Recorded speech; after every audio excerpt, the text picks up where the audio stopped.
São aqueles famosos pontos de inflexão da história, né, Leonardo? A gente está no olho do vulcão, literalmente. Para lembrar o romance do Malcolm Lowry, Under the Volcano, a gente está embaixo do vulcão, e o vulcão já está explodindo há um bom tempo. Eu venho seguindo a história das novas rotas da seda, literalmente desde o começo. Eu estava olhando os meus arquivos nesses últimos dias, eu postei no VK e no Telegram, eu acho que foi a primeira coluna que eu fiz sobre as rotas da seda há 10 anos atrás, em 2013, em setembro de 2013, alguns dias depois que o Xi Jinping lançou oficialmente as novas rotas da seda em Astana, no Cazaquistão. Ele foi na Universidade Nazarbayev, em Astana, fez esse discurso dizendo basicamente, olha, nós estamos revivendo a Rota da Seda e agora vai ser algo high-tech para integrar a China com os nossos vizinhos na Ásia Central e além. E no mês seguinte ele foi a Jakarta e lançou a Rota Marítima da Seda.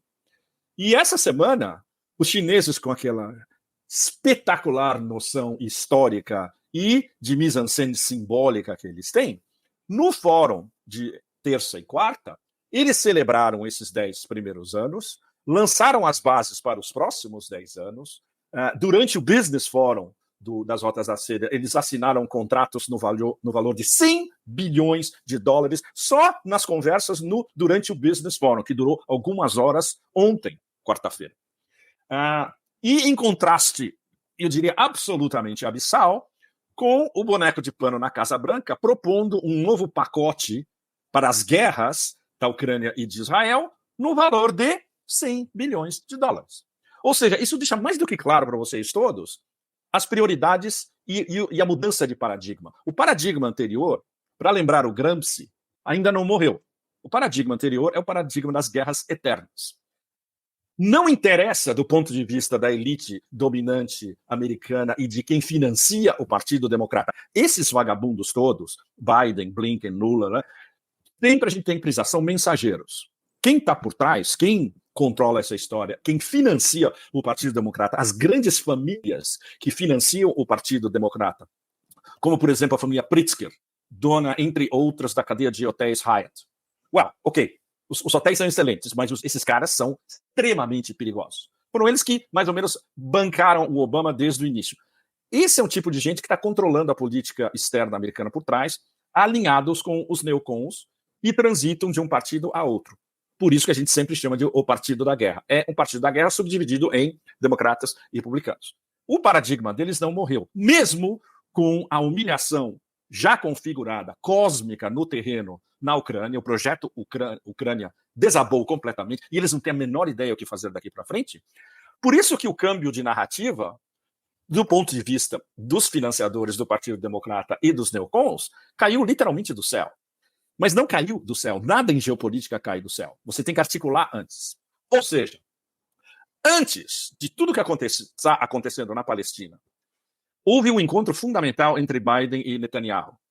Basicamente, nesse primeiro encontro, já faz um mês, pelo menos, houve uma espécie de carta branca, já direta, da Casa Branca para o Netanyahu. Olha, o que você quiser fazer lá nas suas terras, tudo bem, contanto que não seja muito... contanto que eu sei exatamente o que está acontecendo agora, né? Tão heavy metal, né? Não podia ser tão heavy metal. Tão heavy metal, exatamente. Punição coletiva e um genocídio embrionário, já em andamento, exatamente. Uma depuração étnica já em andamento. Isso foi bem antes do início do dilúvio de Al-Aqsa, que começou, lembre-se bem, dia 7 de outubro.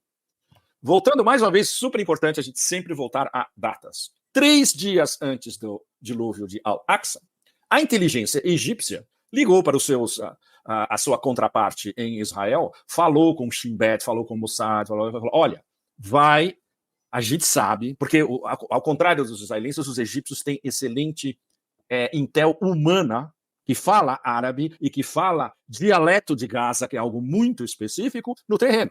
Os israelenses não têm isso. E eles avisaram os israelenses, olha, vai acontecer alguma coisa super pesada, a gente não sabe o que é, mas eles estão preparando há algum tempo e vai acontecer algo. E isso a gente só soube depois. Não é apenas o Hamas.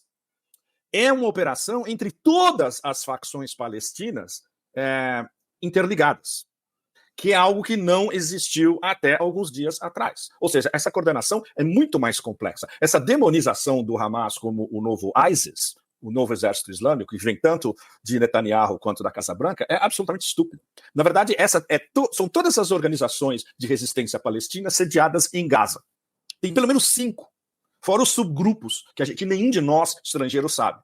Ou seja, todos eles se uniram e é uma operação conjunta. Desde o começo, a gente estava trabalhando com uma hipótese de trabalho, que depois, no final, se confirmou, de que esse 11 de setembro, entre aspas, terminologia usada desde o início pelos israelenses, era o pretexto ideal que eles queriam para o projeto que já estava em andamento, não só nesses últimos meses com o Netanyahu, esse novo governo que ele formou usando os partidos de extrema-direita dos colonos, mas já vem de anos e já vem, a gente pode dizer, já vem desde 1947, que é erradicar os palestinos. E no caso de Gaza, erradicá-los totalmente de Gaza e forçar um êxodo, seja para a Jordânia, cuja maioria da população é palestina já, ou para o Sinai, no Egito. O problema, mais uma vez, é que já está dando tudo errado. O reizinho da Jordânia, Abdullah, e Sisi, no Egito, essa semana, com intervalo de algumas horas, os dois disseram: é absolutamente inadmissível expulsar os palestinos da sua terra em Gaza, seja para a Jordânia, seja para o Egito, nós não vamos aceitar. Está absolutamente vetado. Ou seja, o plano israelense, desde o começo, que era forçar esse êxodo, já está emborcando completamente. O objetivo fundamental, que é a depuração étnica, e usando um pretexto, eles achavam que eles tinham conseguido. O problema é que, mais uma vez, por causa da mistura absolutamente tóxica de arrogância e de ubris dos israelenses, e do fato de que eles tratam os palestinos abertamente como animais. E agora você vê um ministro da defesa dizendo que os palestinos são, a expressão é dele, animais humanos, tradução literal do que ele disse. Eles tratam, não são nem cidadãos, eles não existem.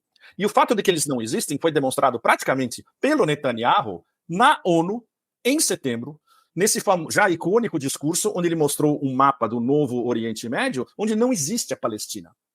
Netanyahu, na ONU... O genocídio, ele antecipou a limpeza étnica.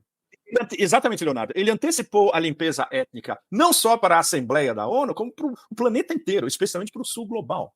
Ele mostra um mapa do novo Oriente Médio, onde Israel estava em azul e os vizinhos estavam entre um árabe... Desculpe, os vizinhos árabes estavam entre um amarelado laranja, como o novo Oriente Médio, e não existe a Palestina. Ela foi literalmente eliminada do mapa. O plano A sempre é provocar uma guerra, seja como for, usando os pretextos mais espúrios. Não, é porque, na verdade, você só tem a adesão da população ou da comunidade internacional para uma guerra se você tiver uma motivação, né? Você não pode fazer uma guerra de agressão simplesmente. Você tem que ter o argumento da autodefesa, que é exatamente o que Israel tem usado e o que foi a alegação dos Estados Unidos para vetarem a resolução. Para vetar as duas resoluções, né, Leonardo? A primeira Rússia e a segunda do Brasil. Você atacar um hospital de civis com corpo médico, pacientes e refugiados já dos bombardeios anteriores, onde havia, segundo os melhores cálculos dos palestinos, pelo menos 5 mil pessoas entre o hospital, o estacionamento, uma garagem, a área toda do hospital. Tinha pelo menos 5 mil pessoas e muitos deles eram refugiados. E como a gente sabe,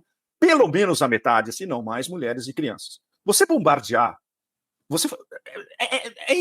não só é inadmissível, como é incompreensível. É um nível refinadíssimo de perversidade, equivalente ao que a gente conhece da história de conquistadores que dizimavam cidades inteiras, né? Ou na história recente, por exemplo, o que os americanos fizeram despejando napalm no sudeste, em boa parte do sudeste da Ásia, não só Vietnã, mas Vietnã, Laos e Camboja, e recentemente, que é outra história que eu acompanhei de perto, a destruição praticamente total de Fallujah, por vingança.